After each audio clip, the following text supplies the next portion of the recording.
এরপরে প্রশ্ন করেছেন হাবিব আদনান, আপনি জানতে চেয়েছেন অনেক সময় মনে খারাপ কাজের জল্পনা কল্পনা আসে, আমি যদি কাজটি না করি তাহলেও কি গুনাহগার হব? ভাই হাবিব, অত্যন্ত গুরুত্বপূর্ণ প্রশ্ন আপনি করেছেন, কারণ আমাদের মনে অনেক সময় বাজে চিন্তাভাবনা বা খারাপ জল্পনা কল্পনা এসে থাকে। সেগুলোকে আমরা ৩ ভাগে ভাগ করতে পারি। কিছু খারাপ চিন্তা বা জল্পনা কল্পনার কারণে আমাদের কোনো গুনাহ হবে না, আবার কিছু কিছু খারাপ জল্পনা কল্পনার কারণে আমাদের গুনাহ হবে, আবার কিছু কিছু খারাপ চিন্তাটা খারাপ অথচ সেটার কারণে আমাদের গুনাহ তো হবেই না, বরং উল্টো একটি সওয়াব বা বিনিময় আল্লাহর পক্ষ থেকে আমরা লাভ করব।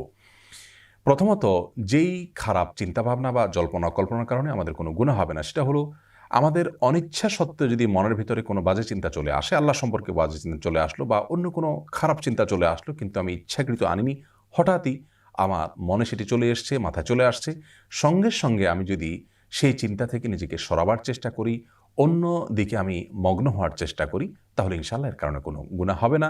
এ বিষয়ে সারা বিশ্বের সমস্ত ওলামায়ে কেরাম একমত। এটাকে হাদিসুন নফস বলা যেতে পারে। অর্থাৎ মনে কোনো বাজে চিন্তা এসেছে, উদ্রেক হয়েছে, আপনি ইচ্ছাকৃত আনেননি, কিন্তু যখনই আপনার মনে পড়েছে সঙ্গে সঙ্গে আপনি সেই জায়গা থেকে সরে আসার চেষ্টা করেছেন, এর কারণে কোনো গুনাহ হবে না।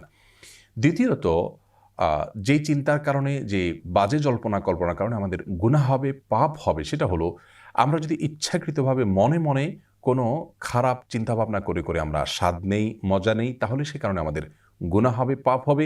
যেমন কোনো পরনারী বা হারাম কোনো দৃশ্য, এটাকে নিয়ে আমরা মনে মনে জল্পনা কল্পনা করলাম, বা মনে মনে কেউ যদি তাকে নিয়ে বাজে চিন্তা করেন এবং মনে মনে তার সাথে জেনা করেন বা জেনা করার চিন্তাকে অন্তরে তিনি জাগ্রত রাখেন, তাহলে সেক্ষেত্রে তার কারণে তার গুনাহ হবে। এ বিষয়ে মুসনাদে আহমদ এবং সুনানে আবু দাউদে একটি হাদিস বর্ণিত হয়েছে, যার ভাষ্য এরকম: আল আইনু তাজনি ওয়াল কলবু ইয়াজনি, জিনাল আইনি আন নজর ওয়া জিনাল কলবি আত তামান্নি। যার অর্থ হলো, মানুষের চোখ জেনা করে, তার মনও জেনা করে।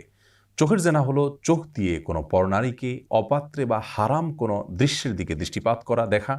আর মনের জেনা হলো মনে মনে কোনো নারীকে নিয়ে বাজে চিন্তাভাবনা করা, মনে মনে জেনা করা, মনে মনে জল্পনা কল্পনা করা, বা মনে মনে জেনা করার আগ্রহ বা খাহেশ এটা লালন করা। তাহলে এই ধরনের বাজে চিন্তাভাবনা এবং জল্পনা কল্পনা অন্তরে কেউ করলে ইচ্ছাকৃতভাবে, তার কারণে তিনি গুনাহগার হবেন। আর তৃতীয়ত, কোনো বাজে চিন্তাভাবনা এমন আছে যে চিন্তাভাবনার কারণে আমাদের গুনাহ তো হবেই না, বরং উপরন্তু আল্লাহর কাছ থেকে আমরা সওয়াব লাভ করব।